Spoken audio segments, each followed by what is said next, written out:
Hi, hello, നമസ്കാരം. ഞാൻ ചിത്രാരുൺ life ടോക്കിലേക്ക് എല്ലാവർക്കും സ്വാഗതം. ഹാപ്പി വിഷു. എല്ലാവർക്കും വിഷു ആശംസകൾ നേരുന്നു. താമസിച്ചു പോയി, രാവിലെ ഒന്നും ഒരു വീഡിയോ എടുക്കാൻ പറ്റിയില്ല.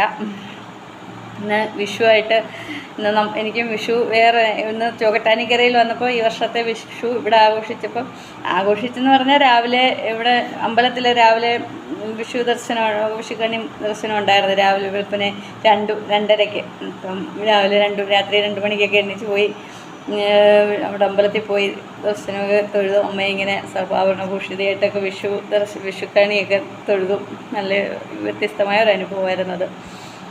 ഇപ്പം വിഷുവിനെ കുറിച്ചൊക്കെ നമ്മൾ വിഷുക്കണി ഒരുങ്ങുന്നു, വിഷു കാണുന്നു അല്ലേ. നമുക്കൊരോ അത് കാർഷിക ഉത്സവത്തിനോടൊക്കെ കാർഷിക ഉൽപ്പന്നങ്ങളെല്ലാം വെച്ച് നമ്മൾ വിഷുക്കണിയൊക്കെ ദർശിക്കുന്നു എന്ന് വയ്ക്കുമ്പോൾ നമുക്ക് സമ്പൽ സമൃദ്ധി ഐശ്വര്യമൊക്കെ നിറഞ്ഞ് വരണം നിറയെ ഉണ്ടാകണം എന്നുള്ളത് തന്നെയാണ് നമ്മളുടെ ഒരു ഇത്. അതിലൊക്കെ ഉപരിയായിട്ട് അതിനൊരു നമുക്ക് ജീവിതത്തിലൊരു സമത്വത്തെ അല്ലെങ്കിൽ സൂചിപ്പിക്കുന്ന ഒരു ആത്മീയമായ ഒരു രഹസ്യം കൂടെ അതിൻ്റെ ഉള്ളിലുണ്ട്.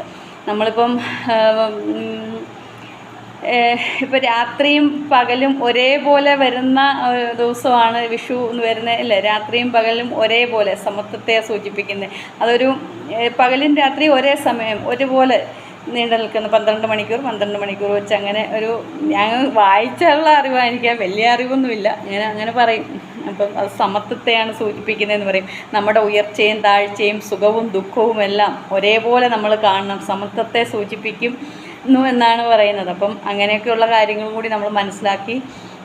പിന്നെ നമ്മൾ കണ്ണാടി വെക്കും, വാൽക്കണ്ണാടി വെക്കും.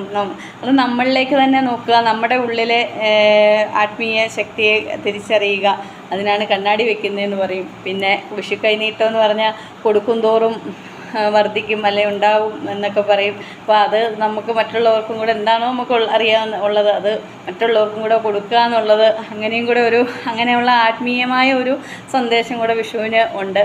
അതും കൂടെ എനിക്ക് വലിയ അറിവോ അങ്ങനെയൊന്നുമില്ല, എന്നാലും ഞാൻ മനസ്സിലാക്കിയത് അങ്ങനെയാണ്. നമുക്ക് ഓരോ കാര്യങ്ങൾ വരുമ്പോഴും അങ്ങനെയും കൂടെ നമ്മൾ മനസ്സിലാക്കി. കഥകളും ഒക്കെ അല്ലാതെ നമ്മുടെ ഹിന്ദുക്കൾക്കുള്ള ഒരു കുഴപ്പമാണ് കഥകൾ കേട്ട് പോകും. പക്ഷേ അതിൻ്റെ ഉള്ളിലെ ജീവിതവുമായിട്ട് മുന്നോട്ട് ജീവിക്കാൻ വേണ്ടുന്ന ഒരു തത്വങ്ങളും കൂടെ അതിനകത്തുണ്ട്. അതും കൂടെ നമ്മൾ മനസ്സിലാക്കി ജീവിച്ചാൽ ഒരു പാടുമില്ല ജീവിക്കാൻ. നമ്മളെ സ്ട്രോങ് ആക്കും. അതൊക്കെ നമുക്ക് ദുഃഖങ്ങളും ദുരിതങ്ങളും ഒക്കെ വരുമ്പം ഇപ്പം എനിക്കൊക്കെ ഉണ്ടായ പ്രതിസന്ധികളെയൊക്കെ ഓർത്തിട്ട് ഞാൻ നന്ദി പറയുന്ന ഒരാളാണ് ഓരോ ദിവസവും. കാര്യം അതുകൊണ്ടാണ് നമുക്ക് ഇങ്ങനെയൊക്കെ അല്ലെങ്കിൽ എന്തെങ്കിലും ചെയ്യണമെന്നോ അല്ലെങ്കിൽ നമ്മുടെ മൈൻഡൊക്കെ ഇത്രയും സ്ട്രോങ് ആയത്. ഈശ്വരനോടായാലും കൂടുതൽ അടുക്കാനൊക്കെ പറ്റി. അപ്പം എനിക്ക് വന്നിട്ടുള്ള എല്ലാ പ്രതിസന്ധികൾക്കും എല്ലാ ഇതിനും ഞാൻ നന്ദിയാണ് ഈശ്വരനോട് പറയുന്നത്. കാര്യം അതുകൊണ്ട് നമ്മളെ ഒന്ന് പരുവപ്പെടുത്തിയെടുത്തു. നമുക്ക് എന്തെങ്കിലുമൊക്കെ ചെയ്യാനുള്ള ആർജവും അല്ലെങ്കിൽ നമ്മുടെ സ്വഭാവത്തിലുണ്ടായ മാറ്റം, നമ്മുടെ ചിന്തയിലുണ്ടായ മാറ്റം, അങ്ങനെ നമ്മൾ മൊത്തത്തിലൊന്ന് ഉടച്ചു വാർക്കപ്പെട്ട ഒരു വേറൊരാളായിട്ട് രൂപാന്തരപ്പെട്ടു എന്നുള്ളതിൻ്റെ ഒരു വലിയ അത് ഓരോരുത്തർക്കും അങ്ങനെയാണ്. എനിക്ക് മാത്രമല്ല, ഓരോരുത്തരും അങ്ങനെ തന്നെയാണ്. നമുക്ക് എന്ത് ബുദ്ധിമുട്ടും പ്രയാസവും വരുമ്പോഴും നമ്മൾ ആ രീതി വേണം കാണാൻ. അല്ലാതെ നമുക്കവിടെ നമ്മൾ തകർന്നു പോയി അല്ലേ അങ്ങനെയുള്ള ഇത് പറയുന്നത്. ഞാനിങ്ങനൊരു ചാനൽ തുടങ്ങിയത് തന്നെ ഇങ്ങനെയുള്ള കാര്യങ്ങൾ പങ്കുവെക്കുക. അപ്പോൾ അതിന് വേണ്ടുന്ന കാര്യങ്ങൾ എന്തൊക്കെയാണ് അതൊക്കെ പറയുക എന്നുള്ളത് തന്നെയാണ് എൻ്റെ ഉദ്ദേശം.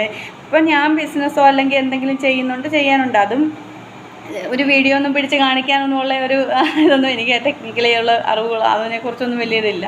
അപ്പോൾ എനിക്കിപ്പോൾ അറിയാവുന്ന ഇതൊക്കെ പങ്കുവെക്കുക എന്നുള്ളതാണ്. അപ്പം ഞാനതൊക്കെ പങ്കുവെക്കും.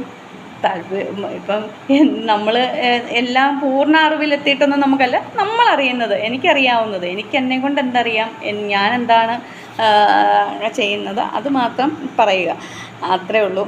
അത് ഇപ്പം എല്ലാം അറിഞ്ഞിട്ടോ പൂർണ്ണമായിട്ടെല്ലാം പഠിച്ചിട്ടൊന്നുമല്ല നമ്മൾ പറയുന്നത്. നമുക്കുണ്ടാകുന്ന അനുഭവങ്ങൾ പങ്കുവെക്കുക, അതുതന്നെയാണ്. ഇപ്പം എല്ലാവരും വിഷുവൊക്കെ ആഘോഷിച്ച് ഇവിടെയൊക്കെ ഭയങ്കര വിഷു അമ്പലത്തിലൊക്കെ നല്ല കാഴ്ചയൊക്കെ ദൈവക്കാഴ്ചയും വിഷുവിളക്കൊക്കെയാണ്. അമ്പലത്തിലൊക്കെ ഒന്ന് പോകണം. എല്ലാവരും നല്ല സന്തോഷമായിട്ടും ഊർജ്ജസ്വലതയോടെയൊക്കെ ഇരിക്കുക.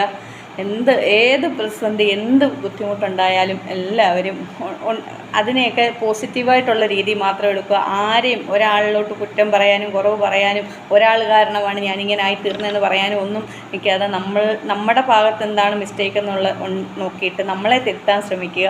അത് മാത്രമേ ഉള്ളൂ അതിനുള്ള ഏക വഴി. നമുക്കേ മാറാൻ സാധിക്കുകയുള്ളൂ. നമ്മുടെ ചുറ്റുപാടുമുള്ളവരെ മുഴുവനും മാറിയിട്ടൊന്നും നമുക്ക് സന്തോഷമായിട്ടൊന്നും ജീവിക്കാൻ സാധിക്കത്തില്ല. അപ്പോൾ ഇതൊക്കെ എൻ്റെ തന്നെ അനുഭവങ്ങളാണ് ഞാൻ പറയുന്നത്. അതുകൊണ്ട് എല്ലാവരും അങ്ങനെ തന്നെ കാണുക. അടുത്ത ദിവസം വീണ്ടും വരാം എന്തെങ്കിലുമൊക്കെ ആയിട്ട്. അപ്പോൾ എല്ലാവരും വീഡിയോ ഒക്കെ കാണുക, ലൈക്ക് ചെയ്യുക, സബ്സ്ക്രൈബ് ചെയ്യുക, ഷെയർ ചെയ്യുക, കമൻറ്റ് ഇടുക, എല്ലാം ചെയ്യുക. എല്ലാവർക്കും നന്ദി, നമസ്കാരം.